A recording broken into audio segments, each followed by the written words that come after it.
வெக்கம் விட்டு ஆசையில தொட்டு புட்டேன் நெஞ்சுக்குள்ள ஜல்லிக்கட்டு புடிவாரமானே ஒரு கடிவாளம் போட்டேன் மலை நாட்டு தேனே ஒன்ன மடி மேல சாச்சேன்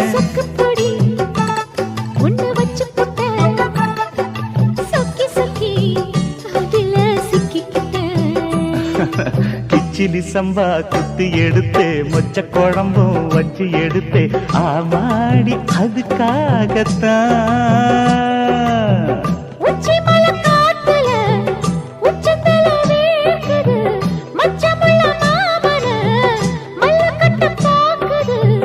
பக்கம் வந்து வருசி பார்க்கவா